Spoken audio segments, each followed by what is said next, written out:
So how you been? What do you want to talk about today? Because you reached out to me on this one. I did. Honestly, I'm just trying to be better at chatting to people. like I'm not terribly good at reaching out, and there we go. Sorry. Mm-hmm.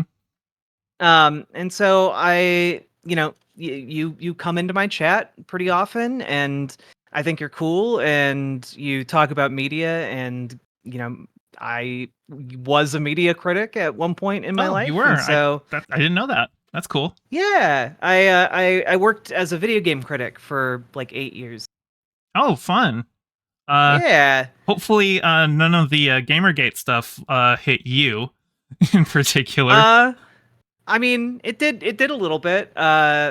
It it's been very interesting. Like, you know, one of uh, one of my friends had to um go effectively into hiding and change their name Oh, and geez. move across country, and so like I have some pretty strong feelings about Gamergate to this day. Yeah. Like You it's know, not something that's ever gone away. yeah, because I remember when Gamergate was starting, and like when I see people now who like you bring up Gamergate and they're just like, "Why are you bringing that up? That happened. That was forever gone." I'm like, it never really went away. It changed its like um form and it changed its name, but it's always just been omnipresent. Like, I mean, like, for a lot of people, I'm just like, yeah, what do you mean Gamergate went away? It's called MAGA now.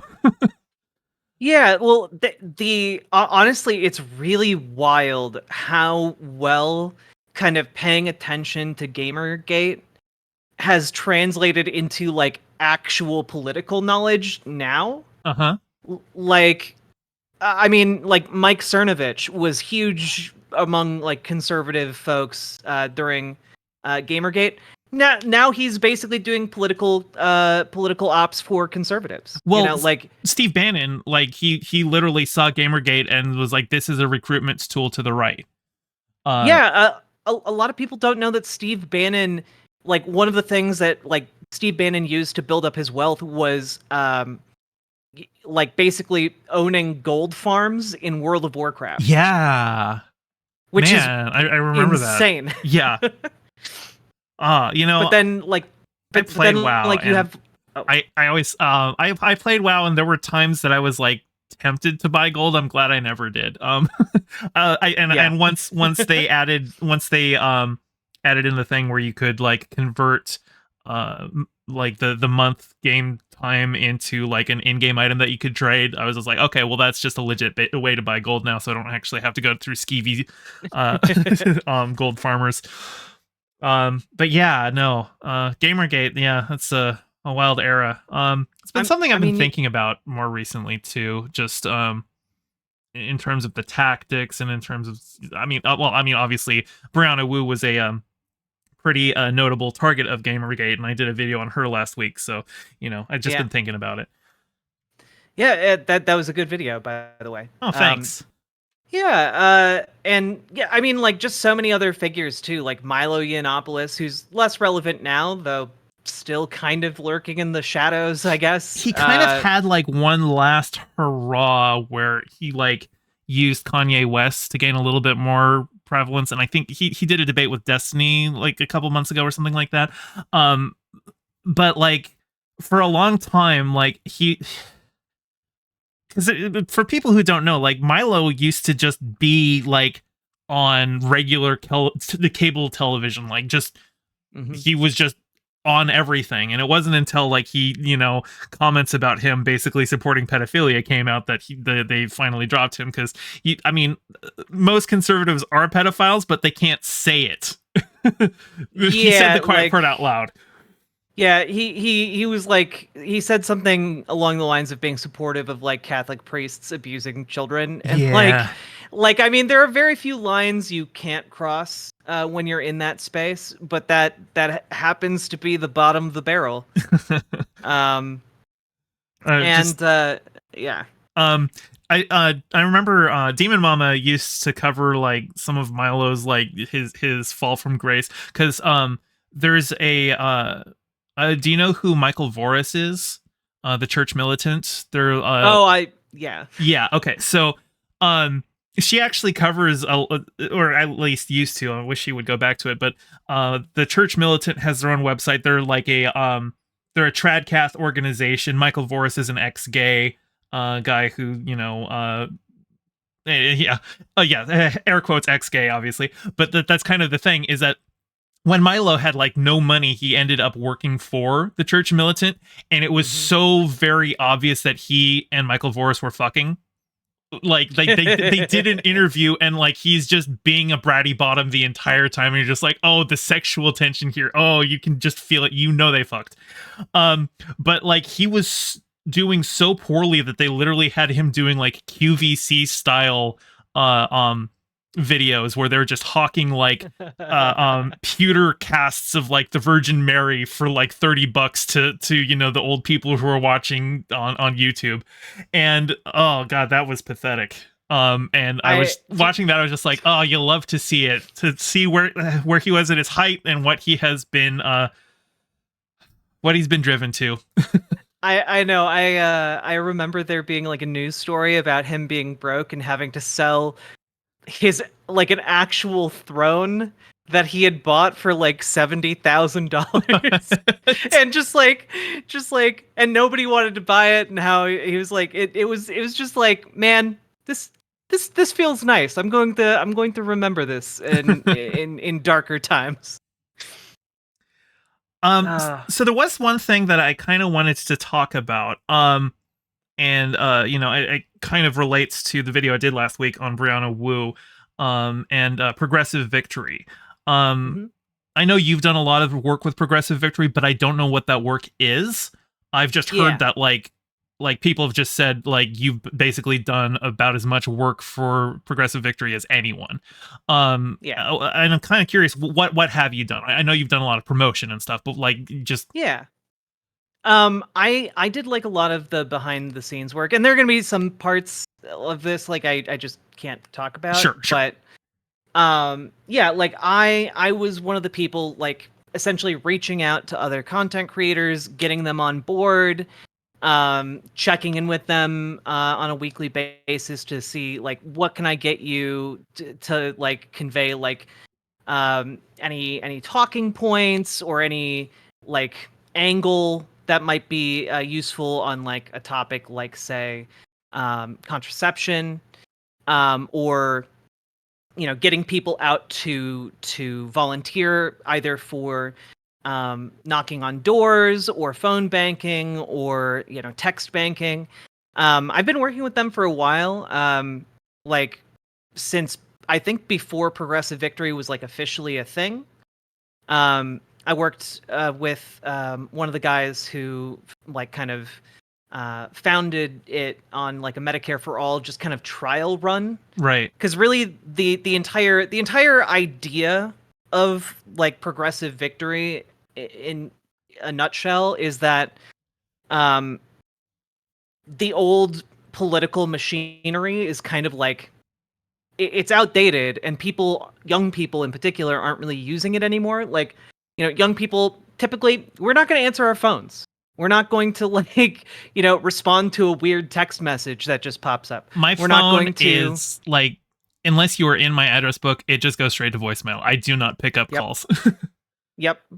And the other part is just like emails are basically, if you go to Washington and you go to like Washington D.C. and you Yeah. talk to like people who are in office, even if they're like late 40s, early 50s, to them the newest thing is like email lists, and if you're lucky, you'll get a slightly younger person who is familiar with like Twitter, Uh-huh. like that's that's kind of like the cutting edge of what they're familiar with. And so kind of the thesis of Progressive Victory was, and still is reaching out to kind of this streaming space to get people activated in more politically minded directions, because there is an intimacy involved with like making content that is live and responding to the audience chatting with folks, etc. And that is actually extraordinarily powerful when it comes to communicating the need to volunteer for um, political causes that affect all of us. Mm-hmm. And so, um, a lot of what I did like a year or two ago was kind of proof of concept stuff. Kind of like gathering data to be like, okay, is this more effective than more traditional lines of like activating audiences? Um, and if so, how? And um, that then is kind of gearing up for the 2024 election to kind of like fully get everything in gear and like see if like streamers can come together instead of just being isolated, individuals, and come together as like a group to activate, collectively their audience. Because like, I don't have that big of an audience myself. Like I have like almost 10,000 people on Twitch and like 2,000 people almost on YouTube. That's peanuts. That's like nothing. Yeah, I've got less But than that myself, but but I know from just having looked at some of the numbers that me talking to my audience and saying, "Hey, get involved in Progressive Victory," and like sending them over to the Progressive Victory Discord and getting people motivated and understanding like what they can do and how effective that can be, um, led to thousands upon thousands of doors being knocked on and people being contacted in swing races like the Wisconsin judge race that happened earlier this year. yeah, I remember that was a big Or one. yeah, or the primaries, not the primaries, the midterms in last year. We got people out in Pennsylvania, in other swing states across the country, and it wasn't just like an isolated single one-off race. And the data we got was, I don't remember exactly off the top of my head, but it was something like, you know, exponentially more people respond to a streamer, like encouraging them to volunteer for political races, than people respond to like emails or calls, There's well, Um, I would imagine probably even more so than just like a celebrity doing a canned get out the vote thing. Although I guess with Taylor Swift when she told her audience to go and register to vote, like we saw huge spikes. But the Swifties are insane, so that makes sense. yeah. Um, But like now imagine if Taylor Swift encouraged all of them to like go out and volunteer. Even if like yeah, 1% of them did, like that would be like the Republican Party would be done. but also Frankly. when you consider the size of Taylor Swift's audience, how many of them actually did it versus there's a lot more direct engagement with streamers because Mm-hmm. people use the word parasocial as a bad word, and I think parasociality is just something that needs to be acknowledged and engaged with in healthy ways. And the parasocial relationship between the audience and streamers is far more interactive and far more direct and far stronger than the one-sided interaction that fans might have with an actor or a musician. Even in this modern day of social media where you can have an actor or a musician respond to your tweet, with live streaming, there is a direct one-on-one conversation going on. You say something in chat and they respond and you see them respond and you get that back and forth. So you get, I feel like, a much more activated user base for a much smaller fan base. You would have more of them just being active. It feels like to me. Yeah.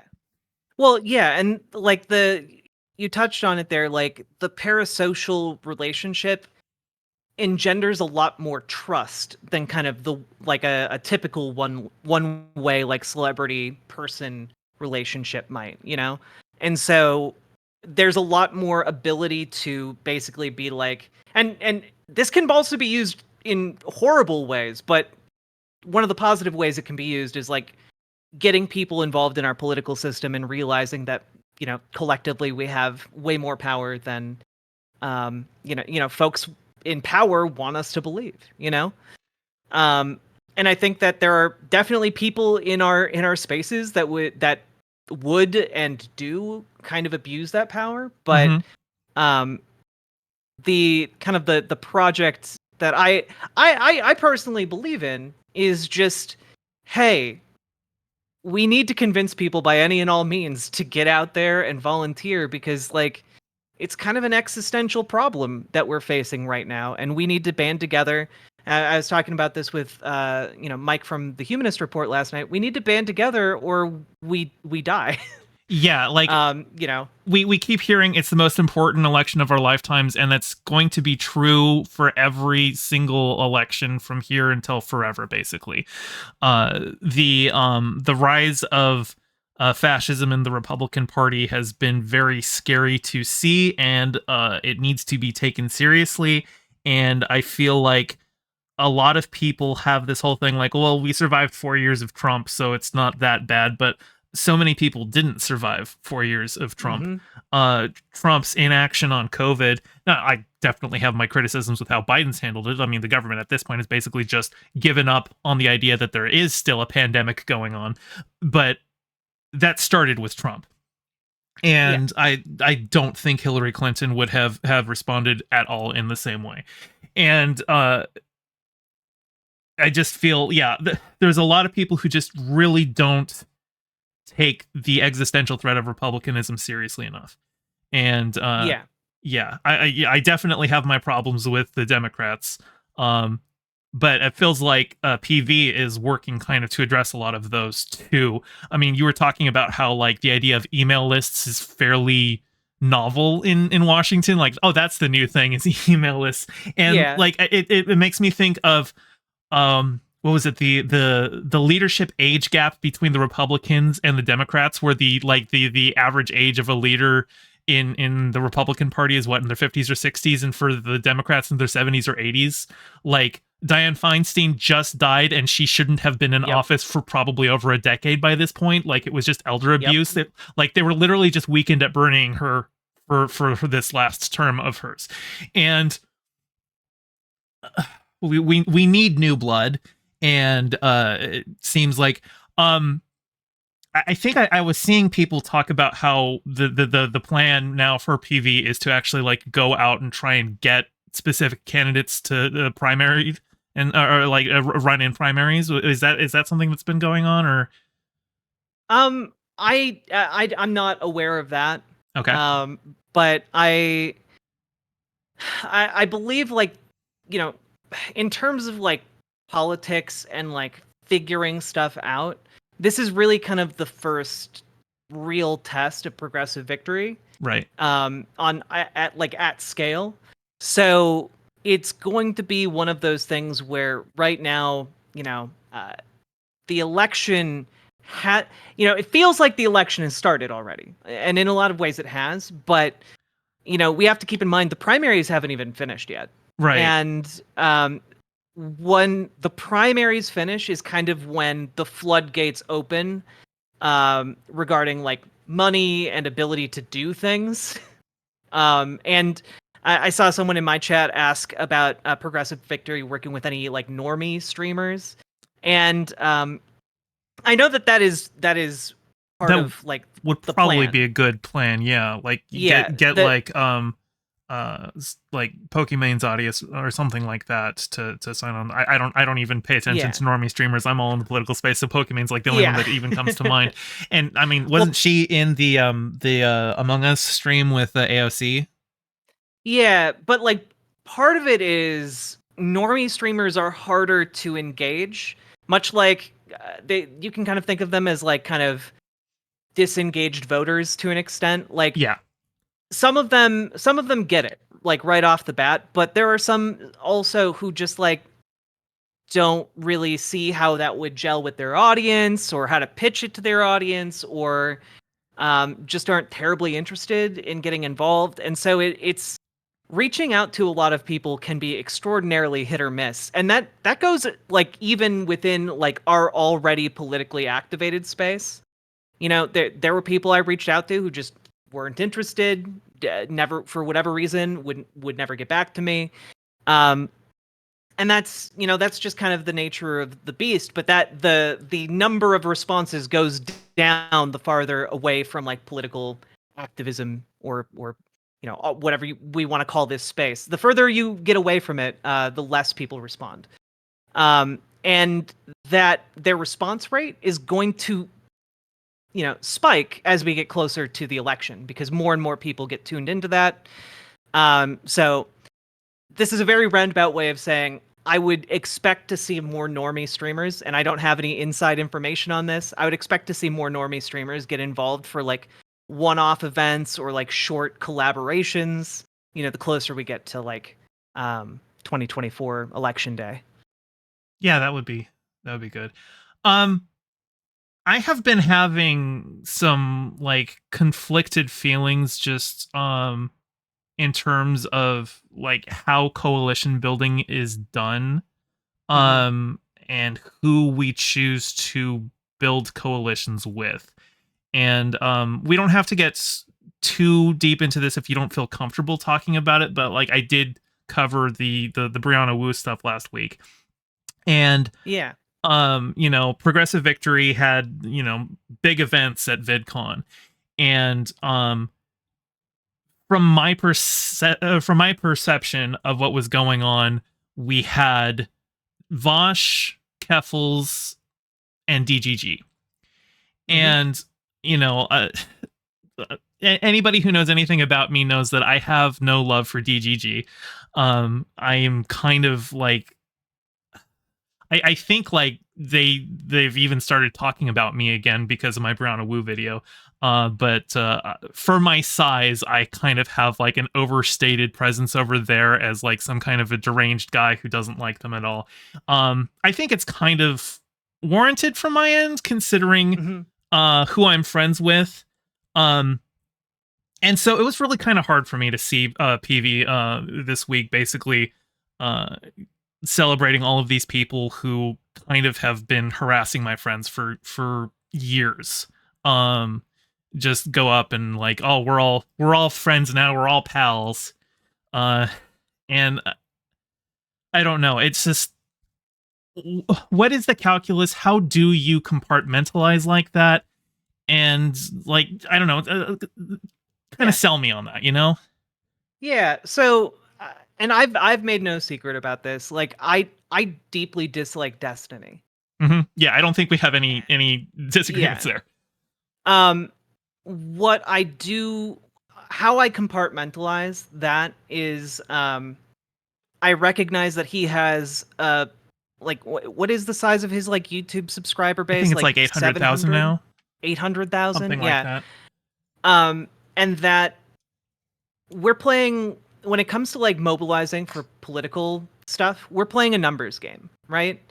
And that is, well, we're both playing a numbers game, and also none of the people involved on the streamer level need to be friends. That is not a requirement at all. And if it was, like, it would be a social club, not like a political organizing group. Yeah, for sure. And so, like, I think Bosch said something either like on Twitter or like a stream that I tuned in for like 20 seconds, but said something along the lines of like, we're still not friends. People are like shipping us, but we're not friends. And like, well, you can see in those photos, Destiny clearly doesn't want to be there. Yeah. that was one thing that I was looking at. I was just like, I've seen all of these people fighting with each other on the internet for years, and I couldn't sit down at a table like that. And like, there's something, I don't think I can compartmentalize in the way some other people can, but I would never be at a table with Destiny, even if we were both like doing PV work. I'd be like, I'm not going to be in a photo with him. Look, we can both get audiences to go knock on doors, but I'm not going to pose for photos with the guy, And that's fair. Like, at the end of the day, I don't think Progressive Victory is interested in trying to force people into situations they don't want to be in like that. But also, they'll still make the case that, like, hey, having everyone together here is going to generate, like, a lot of attention of, like, look, these streamers can set aside their beefs and get together and work together, and that could potentially mobilize more of their audiences, which I think is a decent point. And like when we're talking about like audiences like the Majority Report and Destiny and Vosh all combined together, like what is that? Like potentially like 2 million people? Is Yeah. that, would that be like a fair amount of math going on there? Well, I'm sure there's probably substantial overlap too within those audiences. I feel like a lot of people who watch Vosh also watch the Majority Report. Yeah. And there's still a sizable overlap between DGG and VGG. Maybe not so much in the chats, but I do know there are quite a lot of people who watch them both. I mean, there's been a sizable, like, there's that Destiny Voss shipping account that like people were retweeting because he's like, Yeah. I got it, it happened. So like there is some overlap. So I don't know if you can just add all of their audiences together, pure numbers, and get the full Yeah. result. I would say it's probably less than that, but But yeah. regardless of what the actual number is, like we can agree that even if like that resulted in 1% more people wanting to get involved, like that would be a really large number of people, right? Mm-hmm. And so one of the things that I learned while participating in this is that typically if there's not like any kind of like volunteer push from, you know, outside forces, like say a coalition of streamers, um, you know, you're gonna have like 3, 4 volunteers sometimes doing door knocking or phone banking.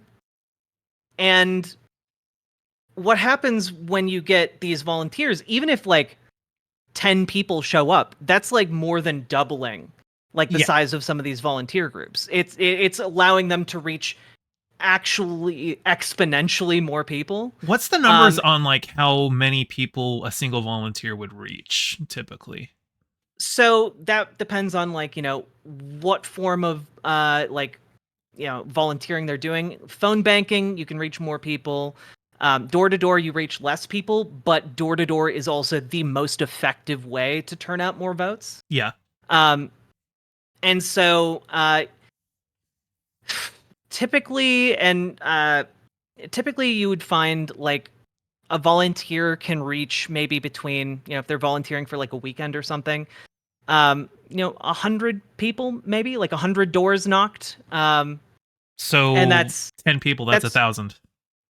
yeah, That's pretty exactly. good. Like, and you know, and it depends on the person. You know, how motivated they are. Like, if they're making calls, like that's even more people.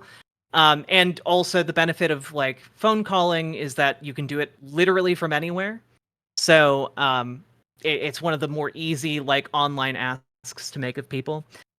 So again, like every one of those people who can be turned out to volunteer can help turn out more votes, because again, the vast majority of people in America are just not plugged in politically. And the other part of this is that you're not being sent to just knock random doors.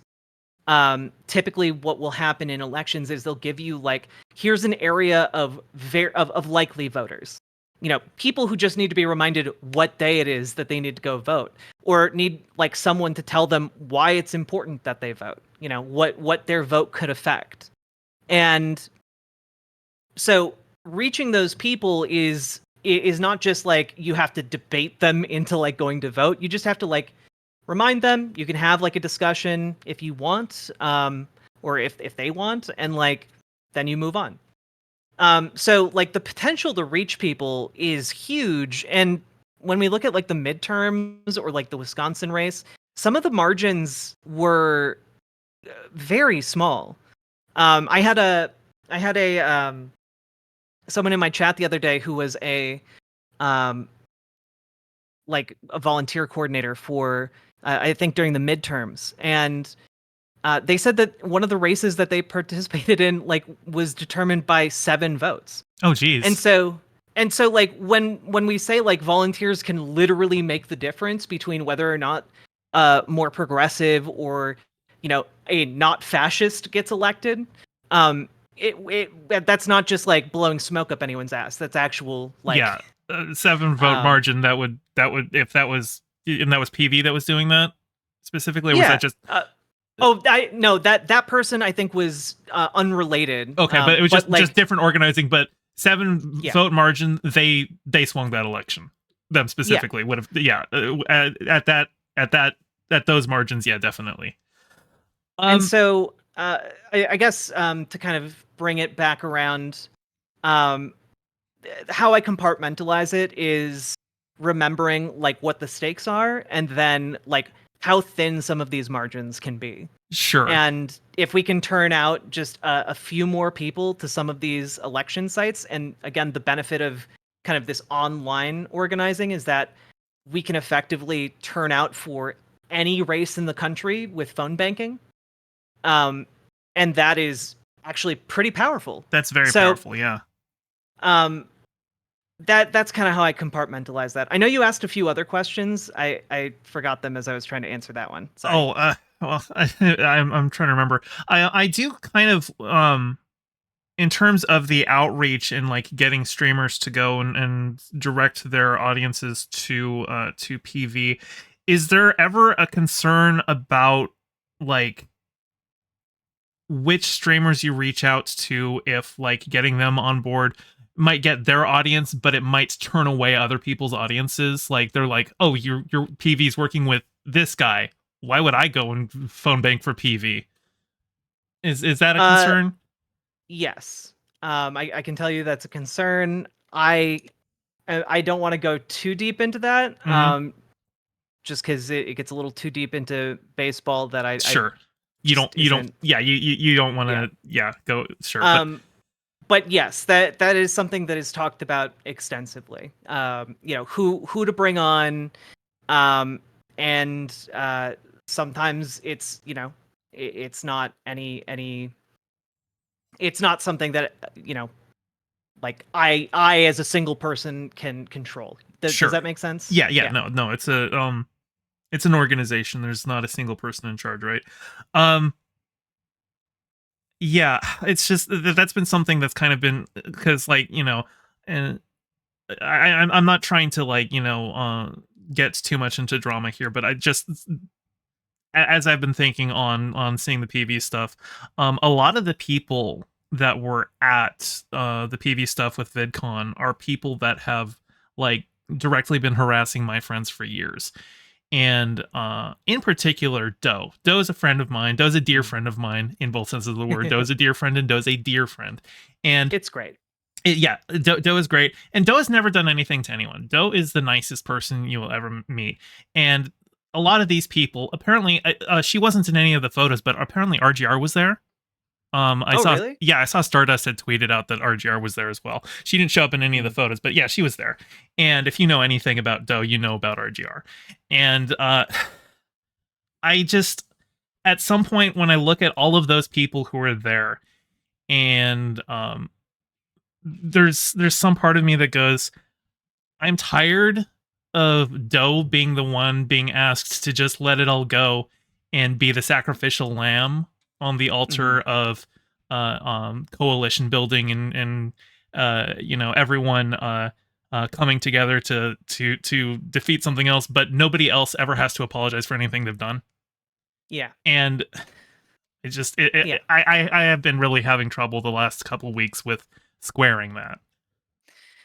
Yeah, and there are some things I could we might be able to talk about off stream, Sure. but like I feel that very deeply, and yeah, some of the stuff that came out recently, like were if I had been working with Progressive Victory, I would have at the very least on something like that, I would have maybe like distanced myself from um that part of the campaign for whatever it's worth. For the record, like I didn't have any hand in putting together the VidCon stuff. Hmm.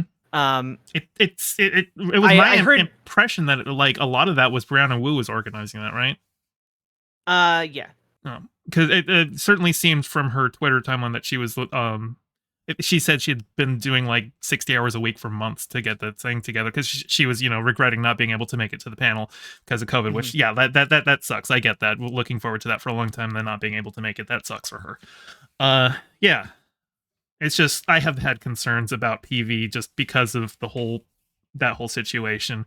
And I when you reached out to me, I was just like, you've done work with them for so long, maybe you can Mhm. assuage some of my fears in this regard. Yeah, And I would just say that Brianna Wu, as far as I know, is not an official part of PV. mhm. They've partnered Yeah, on because things. she's executive director of Rebellion Pack, right? That's a Yeah. separate thing. So like they've been working together, but like Brianna Wu is not in the leadership of Progressive Victory. Hmm. Um, so that's one thing, is that there's been some like conflation, and that is I just want to make sure that that's clear, that that is not the case. Um, That's good. yeah. But it's yeah, I would say it's pretty, the things that were leaked from Brianna Wu's chat, really fucking bad. Yeah, yeah, I would say so.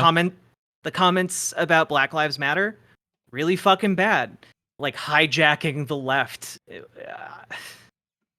The idea that inconvenient trans people are pulling down the entire left and will destroy it. Those sneaky non-binaries. That's And one thing and that and I did a segment on this actually earlier in stream. There was a kind of one of the best female tennis players in the world. I've already forgotten her name, but she's a Czech American tennis oh, like player. Maria Partalova or Something whatever. like that, yeah. Yeah. And she's had like a huge turf turn recently, and I did a segment on her. Um, Mostly because she just came across my stream, my feed on Twitter, and I saw that like a bunch of like celebrities like Mark Hamill and Linda Carter were following her. I'm like, well, they must not know about this. So I just tagged like a bunch of the celebrities that I was following that were also following her. I'm like, hey, do you know that she's a turf? She was trained.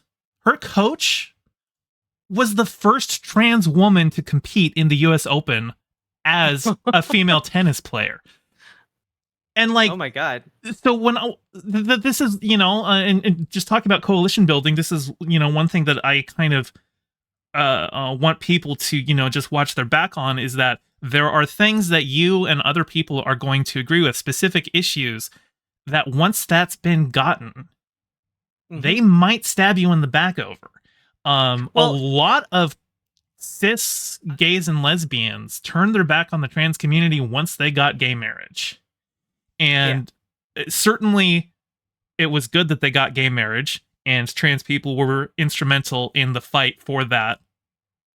And The the it's, thing I yeah, the thing I would say is like politics is going into some situations knowing that that could be the case. yeah. Like I don't do I anticipate like Vosh and Destiny being good friends, or like even good collaborators for a significant period of time? Not No. necessarily, but like for the purposes of where we're at now, like that's kind of like what I care about. And I view kind of like building the structures that allow us to collaborate effectively as kind of the long-term goal, and then the short-term goals are just kind of like these collaborations that are probably probably like doomed to be short-term, but like if that helps us to avoid fascism, that's fine in my book, I guess. I guess I don't go into this expecting Friends. a lot of, yeah, I don't expect friends or people to like be nice or chummy, like, and it sucks because there is kind of that impulse where you want to be friends with everybody. Yeah. But and especially like when you're all coming together on something that you collectively care about, but then you know uh that's part of the, I guess, one of the dangers of politics. Yeah. um Well, like, I have, when I see people make calls for leftist unity, I like, that has to be very targeted and very particular about what you're uniting about. Yeah. because you know, almost always when I hear calls for leftist unity, what I see is daggers in the back of anarchists, because that's usually how that ends up happening in the long run. Um, so I do want to say just real quick. Also, hi Sam in YouTube chat. You bring up a really good point, which is that like when it comes down to like the actual members of communities collaborating, mhm. it's the amount of difference is not nearly as much as like the personalities and the streamers themselves collaborating. You know, like Destiny and Vosh probably never going to get along, but members of Destiny's community and members of Vosh's community definitely can get along and have gotten along. And like I went to Netroots Nation earlier this year to give a talk about like online organizing, and like there were people there who like were radicalized by Vosh. There were people there who were radicalized by Destiny, and like we were able to work together and like not hate each other, and like Well, and that's probably something possible, there's you know? probably something to be said too, just in terms of utilizing the parasocial engagement with your audience, is dangling that carrot of the future Destiny Vosh friendship. It's like, oh, if we knock enough doors in PV, maybe Destiny and Vosh will get a burger together again. Well, like it's less about that and more about the fact that like ultimately like we have preconceptions of what like the Destiny community is, and we have preconceptions that, like other people have conceptions about what the Vosh community is or the Riverboat Jack community or whatever. Yeah. Um, but ultimately, when you roll up your sleeves and you're paired up with somebody to go knock on doors, like you guys are having a human experience together and like um, supporting each other and like helping each other get the work done, and that that is an experience that I think tends to wear away kind of the veneer of like which team you came in thinking you played for, if that makes sense, and you kind of are able to play on the same team. Yeah, for And sure. I Hang on think just that 1 second, oh, because go for I it. just got rated in by Demon Mama. So Imps, Oh, welcome in. Make sure you drop a like and subscribe to my channel. I'm sure you all know me and love me, and I know you all and love you. Welcome into chat. We're having a good talk with Riverboat Jack right now about I coalition building, and the pros and cons, and how you square your circles, and deal with working with people you hate to get people you hate more out of office and stuff like that. So come on in. The water's warm, and enjoy the stream. And back to the conversation. welcome Demon Mama community.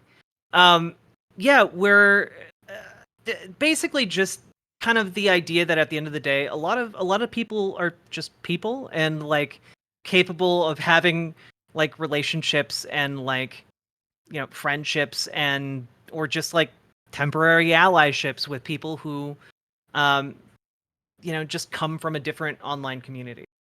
And I just know that that is that is a thing that has happened, and I've seen people come out of experiences like that. And I also think it's worth noting that a lot of the people who do wind up going to volunteer are not like the terminally online folks who um, are posting like nasty shit about people every day. The people who turn up are people who care and want to make a difference and are willing to like work with people from outside their community to do it. So Mm-hmm. just throwing that out there. Also, real quick, Nominal Naomi, thank you very much for the raid. Welcome, raiders. Oh, I love Naomi. She's great. Yeah, we're talking with Gayfesh tonight. Well, that's wonderful. We just had there's two creators that I really like, Demon Mama and Naomi, and they just right into us both. That was very kind of them. They knew this conversation Yeah. was happening, and they just wanted to help us out. Yeah, it's been a very good conversation so far. Yeah, I feel like I I've had a lot of apprehensions of just I haven't had the most positive view of PV just over the last. I feel like you've done a Yeah. lot to try and get things focused and be like, yeah, okay, yes, these issues are important, but so is this other stuff, and there are ways where like even if your audiences are working together, you don't actually necessarily have to interact with them. Like if you're doing phone Yeah. banking, you're not really like you're in your house on your phone talking to people. You're not like having Yeah. to interact with people you don't like. I mean, Well, and that's the other than other people thing. you might get on the phone that you might not like, but you know that. Well, yeah. But like that's the other thing. Like if you are just hard line, I will not work with anyone from X community. Like that's something that like in the Progressive Victory Discord, like they'll take that into account and they probably will do they'll do everything they can to make sure you're scheduled with, people you're more comfortable with, Sure. Um so yeah. Um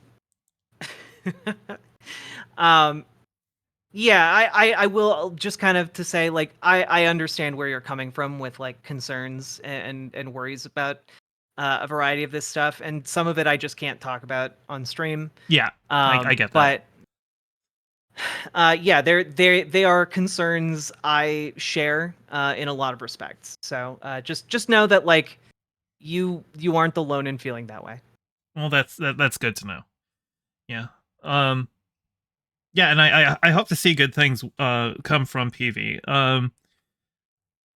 The Democrats definitely need fresh blood, and I kind of hope that doesn't just come from everyone else aging out by dying, and Yeah, hopefully PV can help in some of that by making sure, yeah. yeah, we get Well, more like not progressive people on the ballot and in Washington. well not to toot PV's horn too much, but like uh, I have seen some of the numbers. I'm firmly of the opinion that Progressive Victory's involvement in like places like Pennsylvania, like got John Fetterman elected, like made the That would be difference cool. That there, would be so cool if that's true. Yeah, and that's and amazing. and so like the proof of concept I think has been extraordinarily successful, and I 2024 is likely just going to be like hard line organizing for Biden. Yeah, Um, but what I'm really excited about is if we do manage to elect Biden and avert like a fascist takeover of America, then kind of the next step would be kind of bully Biden. finding well like bully Biden, but also for as far as like Progressive Victory being able to source and find more progressive candidates who need the volunteer power to like make a difference, because again, especially if we're talking like local or state elections, like having an organization that can mobilize volunteers to the extent that Progressive Victory has the potential to, could be one of the vehicles to get progressive candidates elected to office, and that I think is really exciting. I Um, yeah, as a potential. I don't know if you remember there was a guy named Joshua for Congress who was running in Washington State. Rings a bell. I think he was actually running in Bosch's district. Um he ended up kind of like being a bit of a flake, but he was, just running completely outside of the system, but initially as a Democrat, up until he filed. But I just he filed as like an independent because the Democrats weren't giving him any financial support. Well, um which, yeah, like I get it, but also like he pledged to run as a Democrat, and I wonder if there had been PV back then who had pledged someone like him support, if he might be in Washington now or something like that. Um, could uh, be.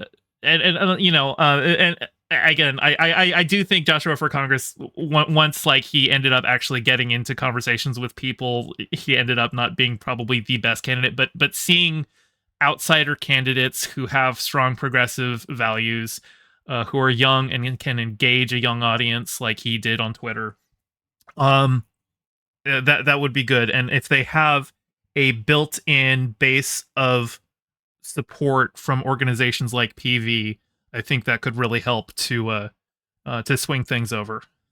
Yeah, because I mean, like as the saying goes, they have money, but we have people, and the issue is like turning out people is one of the hardest things to do in elections. And so having a vehicle to do that could open up so many more possibilities. And I'm just very I'm excited to see how that plays out. You know, I can't make like guarantees, obviously, or like, but it is one of the things, you know, in a bleak political time, like I feel like we're currently in. I take a lot of heart from like the labor movement, but not from like our political landscape. But that is one of the few things in our political near future that could be really exciting and interesting and make a huge difference. So that's kind of where I'm at. Yeah. Yeah, I kind of feel like I'm out of things to say on the PV front, but I mean, I'm here if you want to talk about other things as well. I mean, we've got we could talk about, my channel, I do a lot of coverage of the Hollywood strikes, so we could, get into some of that. Yeah. The one thing final thing I'll say is Sure. I'm glad that we were able to have a talk about the PV stuff because Yeah. like I know that there have been people um in a very similar position as yourself, and like there hasn't been a ton of clear communication, I think, from PV on that side of things. So I think that I'm able to like grant a bit of insight into what's going on, and hopefully that was helpful. It Um, was. It was very helpful. and um, yeah, I just uh trying to choose words carefully. Yeah. Um,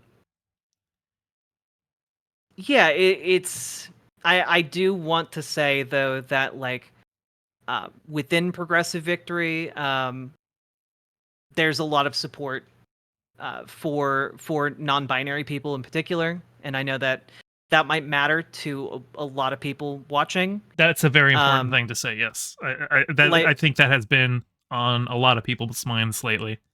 yeah, I know the leadership of PV, and I can personally attest that like the leadership of PV is is incredibly supportive of non-binary people. And in fact, I've had one of the members of leadership on my stream to talk before multiple times, named Cam, and they are a non-binary. So, um, like just letting you guys know, like that is um, something that they take very seriously. Yeah, I can imagine that's very heartening. That's very good to know. That gives me a lot more confidence in that organization, knowing that there are non-binary people in leadership there. Um, Actually, before we move off this topic, I do have I got somebody in chat who is asking, do you know of any particular races we should be on the lookout for next year? Honestly, the one that I've been trying to wrap my head around is the presidential race. I haven't really been paying that much attention to any of the other races brewing.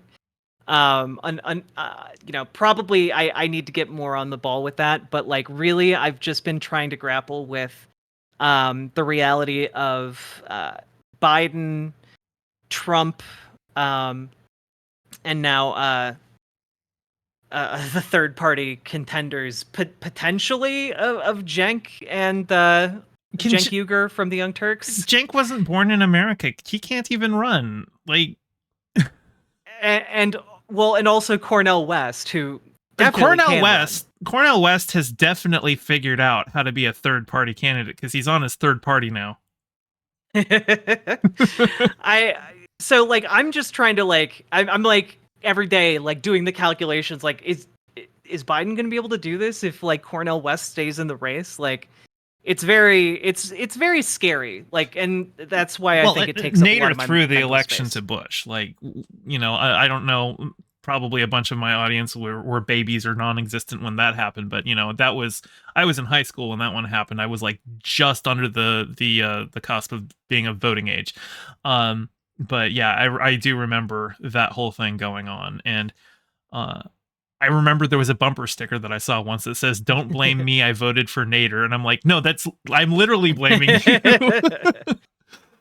Well, and regarding like Jenk running, I've watched like a bunch of his content about like his arguments, and his arguments really seem to boil down to there's something hidden in the Fifth and 14th Amendment that will allow me to run. And even though it's not settled case law, I think I can make a good argument for it if it does go to the courts that naturalized citizens should have all of the rights, including the right to run for president as a natural born citizen. I mean, I certainly would Um, agree with that, that a naturalized yeah, citizen yeah, should be able to run. I think there well, I know McCain was born in Panama, but he was born on a US yeah, base to American parents. And likewise, Ted Cruz, he was born in Canada, right? yeah. Yeah. Um, So and like, then George Romney ran for president, even though he was born in Mexico. mhm. Um, but I think a lot of the arguments for those hinged on like, oh, but I had American parents. I had natural born American parents. Well, and like Therefore, I McCain have the being born on a blood of base, America. McCain was born on a U.S. military base. So like, yeah, Yeah. that you know, Um, you can say, oh no, that's still Panama as a country. It's like, no, come on, we're America's an imperial force. I mean, we owned the Panama Canal for like yeah. forever.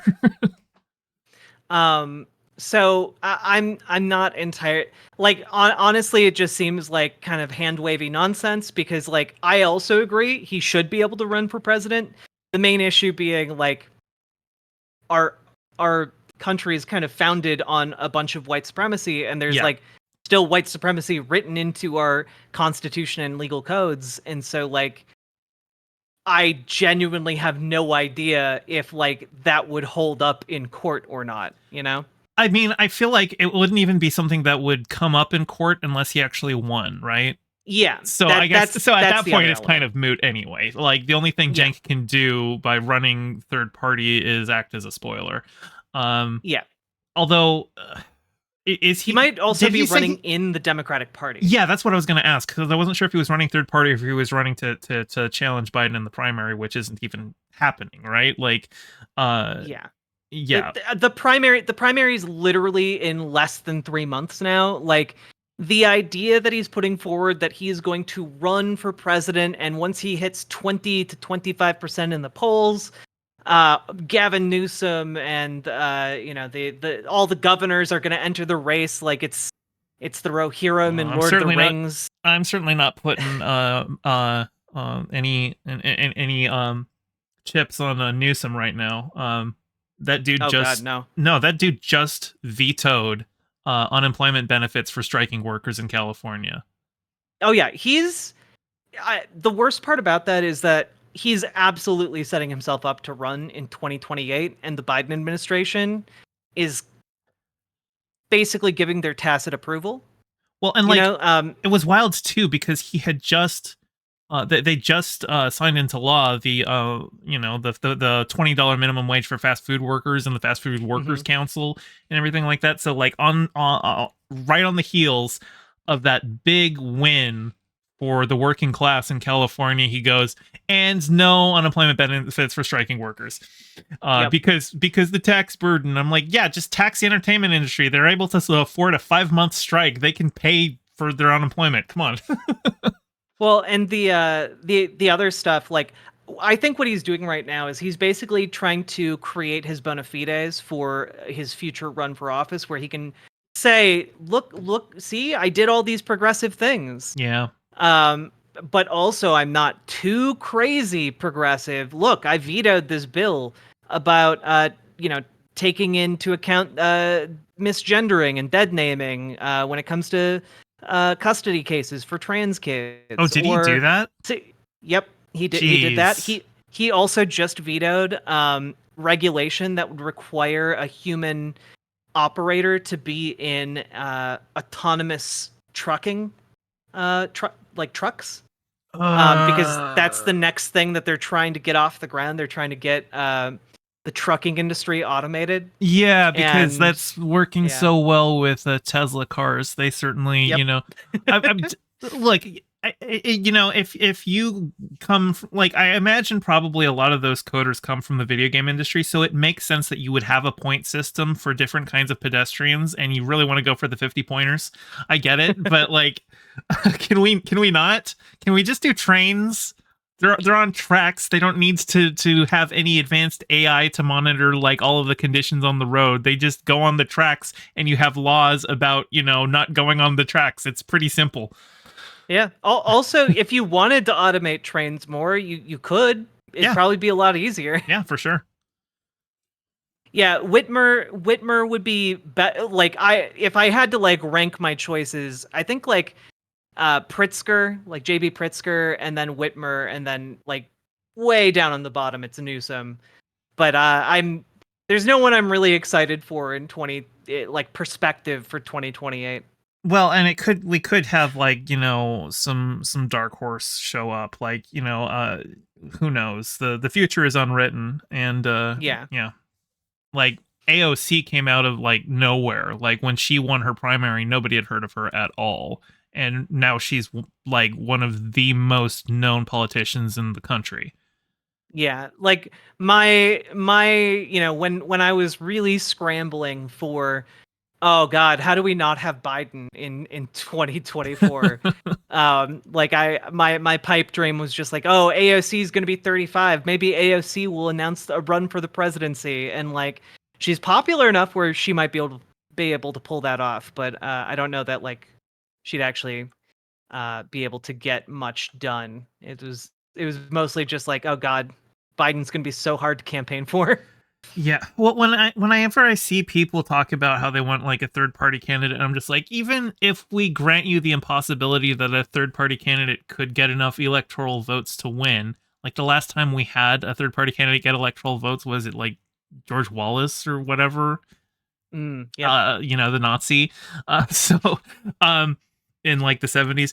But like, even ignoring that, even granting that impossibility that the third party candidate gets the majority of electoral votes and gets in the office, they have nobody in Washington on their side. They have nobody in Congress who's actually working with them. They are going to be on their fucking own. Yep.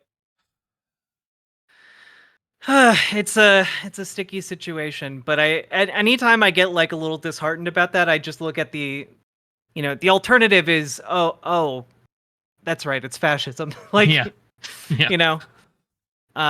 So I think we're in a period of building political power. That's kind of what our mission is now. For the meanwhile. And like, I'm sympathetic to people who are who want to vote third party. I have voted third party in the past. Unfortunately, that was in my Chud days, and I think I ended up voting for somebody who I later found out was like a literal Nazi. So, that was fun for me. I think it was. You had Chud days? Oh yeah, I had Chud days. I campaigned for Ron Paul in 2008 and 2012. So, oh my goodness. And in 2008, after he dropped out, he endorsed Chuck Baldwin for president, who was running on the Constitution Party, and so I voted for Chuck Baldwin for president in 2008. And that guy is like a literal Nazi, so that's good for me. That's good on my conscience. Fortunately, at the time I was just throwing votes away from Romney, so it ended up not hurting anything. But yeah, but I mean, I'm sympathetic. By the way, and I really want ranked choice voting. So like every time I see somebody who's like really hard on the whole Cornel West thing, I'm just like, you're putting the cart before the horse. You need to support local politicians who will get ranked choice voting. Ranked choice voting can't be done at the federal level because of the way our system is set up. Yep. All voting is handled by the state level. So get your state and local municipalities to enact ranked choice voting. The Green Party, if they, obviously not the Green Party, because they're literally just, at this point, it seems fairly obvious, they're just a paid arm of the Kremlin.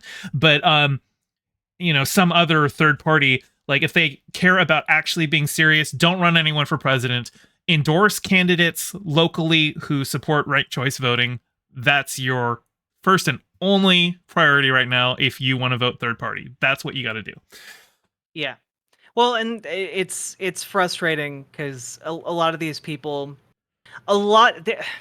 One thing I've been increasingly frustrated with of late is just how many people are just full on only about the virtue signal. They're not Yes. actually about the things they claim to be about. And uh, maybe that just took me. Maybe that's the norm. And it just took me a really long time to figure out because I'm autistic, and when I say things, I just genuinely mean them. Mm-hmm. I don't have ulterior motives generally, and so or if somebody asks me, I'll just be like, yeah, this is why I said that or did that, um, and so it's frustrating to see people like Brianna Joy Gray, right, talk about, oh yeah, if you vote for Cornel West, you're sticking it to you're sticking it to the Democrats. You're going to convince them to change, and it's just like, no, you're not going to convince them to change. None of these They people have seen Game of Thrones. Ned Stark was a cautionary tale. Well, Ned Stark was a cautionary tale, but also just like the Democratic Party only pays attention to people who vote for them. Yeah. If you aren't voting for them, they don't they don't care. They do not care, because they are all about targeting people who are likely to vote for them. End of discussion. Yeah. And the like you said, the only serious way you break the two-party duopoly is by fighting on the state level for ranked choice voting. And until we have that in, the vast majority of states, like any of this discussion about a third party, like, we're sticking it to the Dems, it's not serious. It's actually deeply unserious, and all it's doing is trying to be like a holier than thou signal to everyone else in your orbit or in your audience who, oh, I agree with Brianna Joy Gray, and so I'm also a better leftist than all of you. And like, I'm so tired of it, man. I'm so tired of all of like the virtue signaling bullshit and like the co-opting of like social justice language to like make people appear holier than thou. It's a bunch when, of like, people who are going to be the purest person in the firing line. Like, like yeah, no, I mean, it's just it's frustrating, and I see it percolating down to like less overtly political things and into kind of like interpersonal like drama between people who are ostensibly all on the left, and it's just I that stuff just makes me want to gouge my eyes out. It's terrible and counterproductive, and all it does is spread more bad blood, in order to, kind of a crabs in the pot situation, well, or lobsters in the pot, whatever it's that analogy crabs in a is. bucket. Okay. Unfortunately, for a lot of those people, the people who are, standing on quote unquote principle and really sticking it to it, they don't believe anything they're saying. They are grifting for money. Like, Jimmy Dore very obviously is just a grifter. And like, it feels like he's kind of at the limit of his grift at this point too, because he's alienated anybody left on the left that hasn't already, signed on to him. And like, anytime he says something a little too leftist, like his audience, which is like full of Nazis now, are just like, well, that's a little too much. I don't agree with that, Jimmy.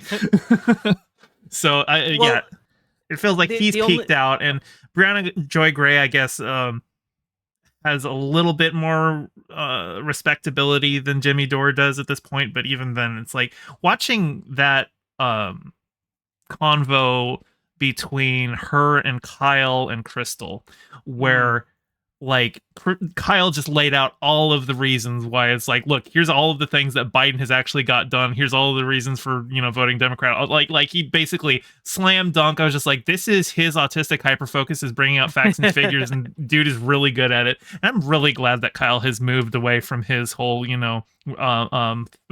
because like, yeah, well, he was one of the prominent Bernier busters back in 2020. So it's really good to see him moved on that. But watching Brianna like see all of that and just have like nothing nothing to respond to, and she just pivots immediately. And it's just like, ugh. Yeah, it's kind of my point where I actually don't think she has as much wiggle room as you might think, because I saw a clip of her the other day. I think I covered it yesterday, where she essentially was defending Russell Brand Oh, yeah, that makes on sense. No, that on makes the sense. sexual assault allegations, and it's just like, That tracks. Yeah, that sounds about right. oh, she's like, if these women are just coming forward to have him, to use weaponize their very real trauma to have him deplatformed, then I disagree with that. And it's just like, what are you saying? You're saying you agree that he sexually assaulted them, and you believe them, but you think it's wrong to want a rapist to be denied their platform. Like it's so I don't I they're at the bottom of the barrel, man. Like You know, like the Onion it's the had end. such a good article about this. That the headline is "Nation could have sworn Russell Brand was already convicted sex offender." Honestly, true. That's basically what he played in movies for like a decade. Yeah. Um. Ugh. No. That guy. Ugh.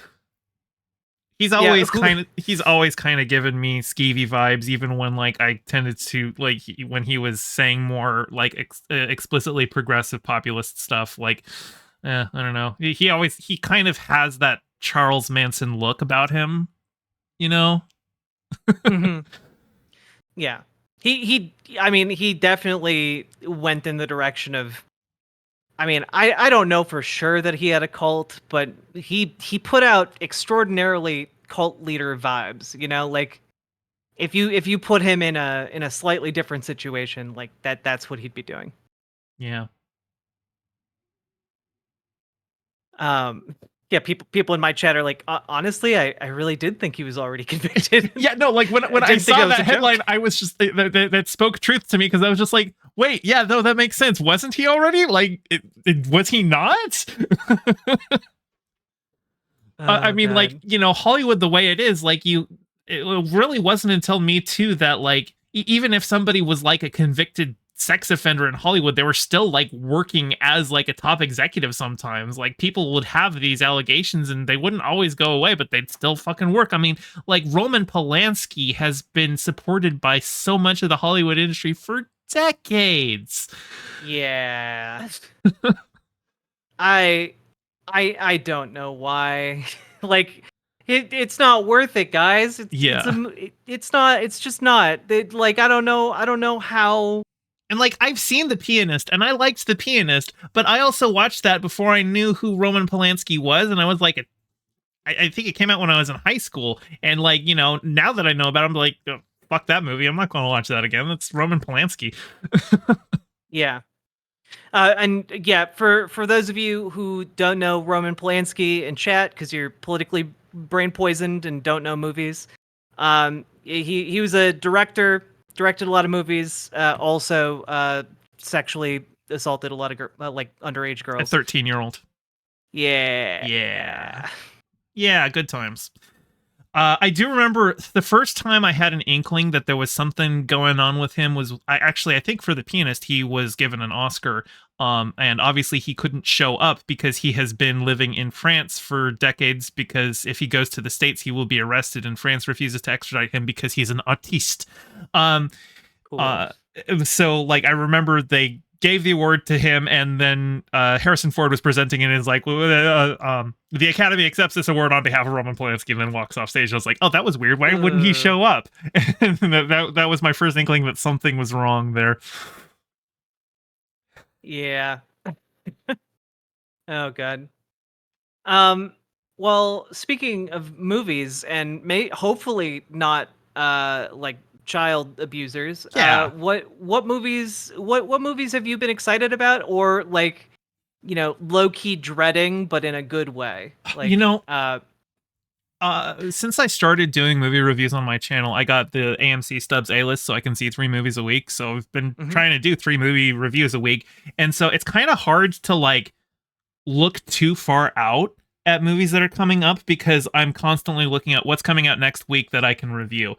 So you're gonna have to give me a minute. Actually, hang on. I do have pull up my phone because every time I see a trailer that looks interesting, I do put it on my phone on a list called movies to see.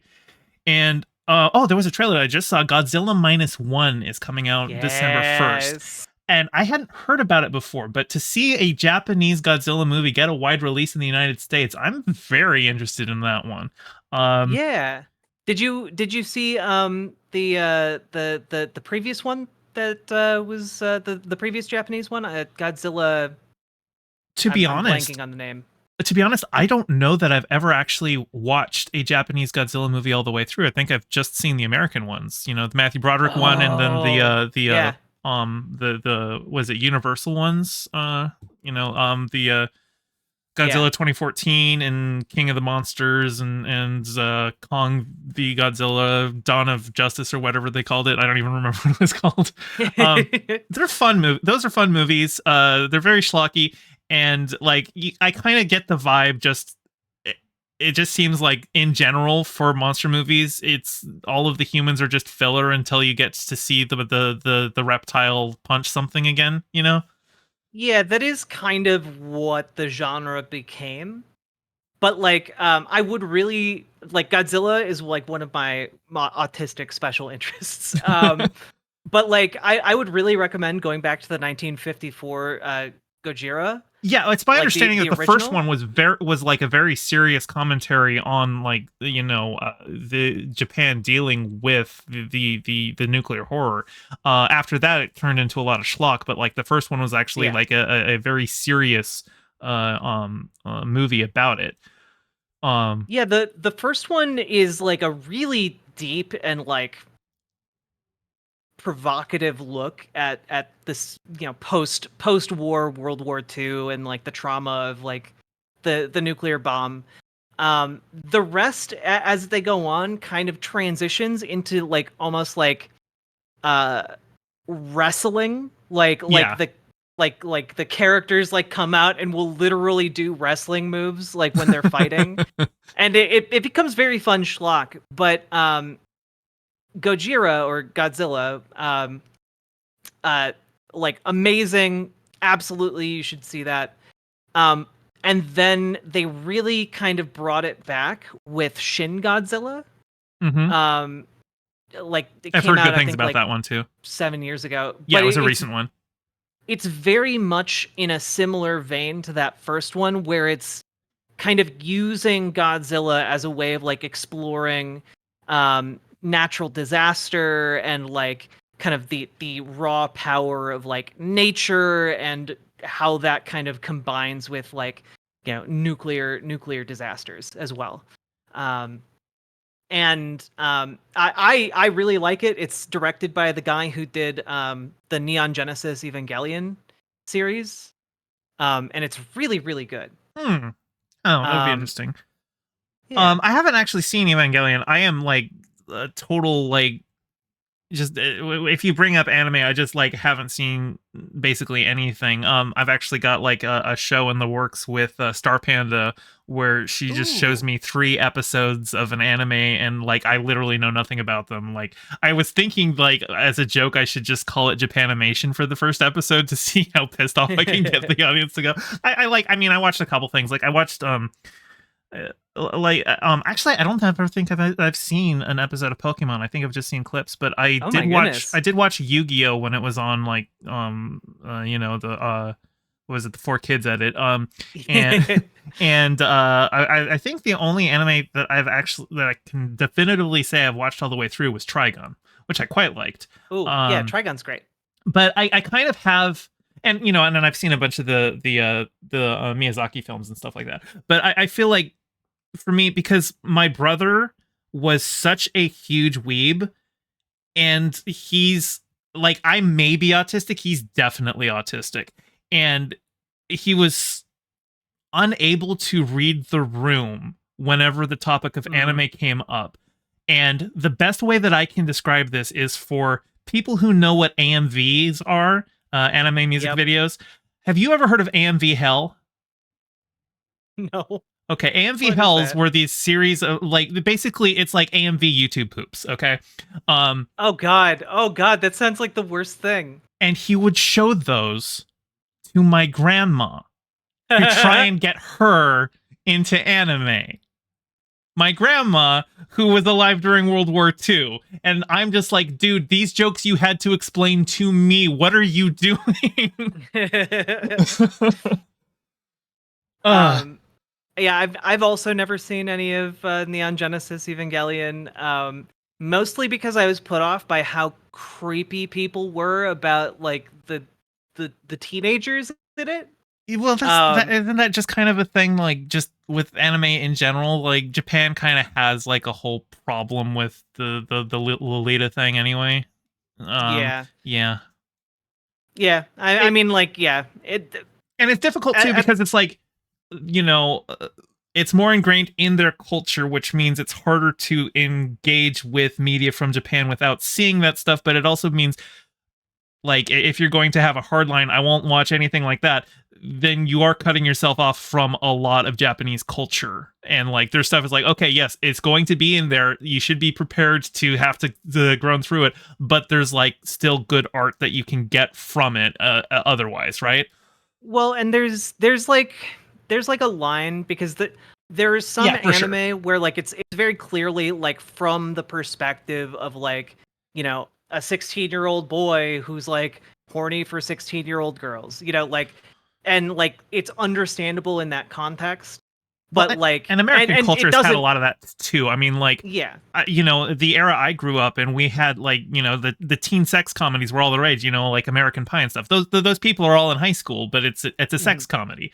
I mean, Well, they're all seniors. They're all 18, so it's legal, but it's still you have kids in high school, and that's a sex comedy. What it's about. So, like, America's not immune in that regard. yeah.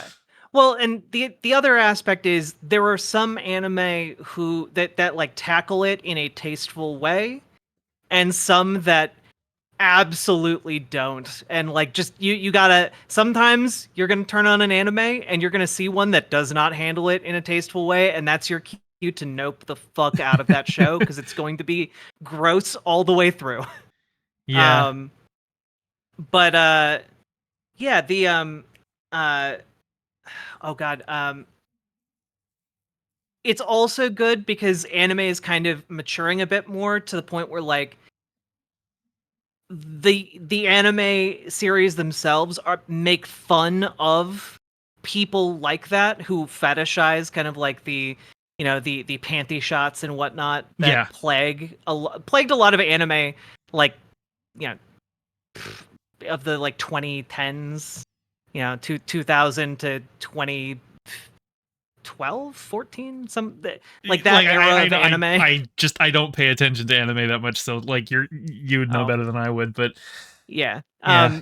I would recommend Konosuba if that ever comes up. It's basically It's Always Sunny in Philadelphia, but an anime, and it makes fun of nerdy losers who live in their basement, fetishizing anime. I think I saw there was like a tweet about that where somebody was comparing an anime to Always Sunny. I feel like it might have been that one. Let's Yeah, see, what other movies am I looking forward to that are coming out soon? Oh, Killers of the Flower Moon is Scorsese's next film, and it is about a series of murders that took place on the Osage Reservation, in like I want to say the 20s or 30s or something like that. Basically, it was a reservation where it turned out that they had oil. And so they were able to make a lot of money, but of course, white men are like, no, I don't know. We didn't know there was oil there when we gave you that land. We kind of want it back now. So that one should be interesting.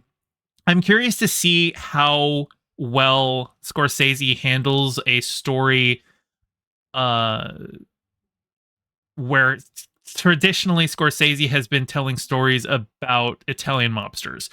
And yeah. I know there was a comment that he had said when they were like working on the movie that he realized he had to go back to the drawing board with the story because he was just telling the white man's story in about, you know, a bunch of Native Americans who were being murdered for oil, and realized he needed to make them more of a focus. um and but it's it's a Scorsese film, so it's starring DiCaprio and De Niro, of course. But Lily Gladstone, a lot of people are saying she's kind of the heart of the film. So I am curious to see how good that is. I do know that it's going to be a super long movie. I think there was going to be like a director's cut of it that's released either to streaming or home video or whatnot. But the theatrical run right now, I think, is going to be at 3.5 hours. So I really fucking hope he puts in an God. intermission. Yeah. Oh man. Yeah, I was also very curious about that because of Scorsese. Scorsese has not really, focused that much on like Native American culture, and so I was actually wondering about how he'd be able to handle that. You'll have to let me know. Just The trailers all look great. Like I look at it and I say this looks amazing, but I also don't know if Scorsese can handle the material. yeah, it's Scorsese's a great director, but he has his niche, and this looks like it might be stepping slightly outside of that. I mean, it's still, it's a story about like, a crime spree, so that's definitely Mhm. right up his, that's up his alley. But it's not about Italian mobsters, so I am curious where he goes with it. Yeah. Um, do you have any thoughts at all about Wonka? The trailers make me think it looks horrible, but I am cautiously optimistic because it's by the guy who did Paddington. Yeah, I'm very torn because I saw the trailers and I was just like, The this trailer looks dog looks shit, but this looks so bad. But then I love Paddington. Paddington 1 and 2 are like unironically amazing movies. full disclosure, I have not seen the Paddington movies, but I have heard that Paddington 2 is one of the best films of all time, like unironically. And it makes me it want made to me go see them. cry. Oh, I believe it. I started bawling at that goddamn bear. Ugh. Yeah. Yeah. You you should check out Paddington too. It's quite delightful. Yeah, no, I definitely will. Let's see, what else do I have on my list? Well, I guess I mean, I watch everything MCU. Actually, I think Loki season 2 has just premiered like 2 hours ago, so I'm going to Mhm. need to take a look at that. But The Marvels is coming out next month, and I don't know how I feel about that one. I was the biggest MCU fanboy for a very long time. But it really feels like after Endgame things have really lacked direction, and it Yeah. feels like they have just turned into a factory that's churning out mediocre product. And so I am less enthused about stuff than I would have been like 5 years ago, which is a shame because like uh, I really think Infinity War and Endgame are legitimately amazing films. Infinity War especially. Like I'm trying to remember the last time that I saw a villain protagonist handled that well, because Thanos is the main character of Infinity War. Like objectively, he Yeah. is the protagonist of that film. It is his story from start to finish, and he wins. And I have a problem with cliffhangers in general, um, because it feels like you have written yourself into a corner, and people almost never write cliffhangers knowing how it's going to resolve. Mhm. Um, but I think Infinity War kind of avoids that because Thanos is the main character, because he wins. Sure, the half of the universe, their lives are hanging in the balance. We don't know what's going to happen to them, and so that's going to be resolved, in the next movie. But for Thanos, he fucking won. He did it, and so that's why I think that works so well. Yeah. Gotta love that movie. Al- Also, like I gotta say, one of the most delightful moments I've ever had in a theater was watching Avengers Endgame and realizing they were gonna do Back to the Future, but with Avengers characters. And I had managed to go in completely blind, and I was just like, oh fuck yeah, this is great. Well, they also Um, like they were very light on the promotional material. Like the trailers that they showed, like all of the footage that they showed in the trailers were from the first like 15 minutes of the movie. They wanted people to know like we aren't telling you anything. And like that it was going to be a time travel plot had been leaked, so like people who were really in the know and looking for those leaks, they knew that it was going to be a time travel movie, but really they were pretty good at keeping a tight lid on what Endgame was going to end up being. Yeah, it's I have to say I think where like Marvel went wrong is after Endgame. I think they really needed to break it down and start relatively fresh with like standalone like hero stories. Yeah. Like they did in phase 1, because Yeah. like Falcon and still needs like a movie, Well, he's because getting. like I mean, the Captain America 4 is going to be coming out, so like because Falcon is Captain America now, so he's getting a movie.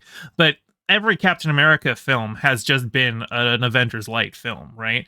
And that's almost like every film now is just like every single Marvel film is a team up film now. Like when the Avengers happened, that was like unheard of at that point to have like a mhm. big team up film like that. With, I mean, obviously we've had team movies, we had the X-Men, we had the Fantastic Four, right?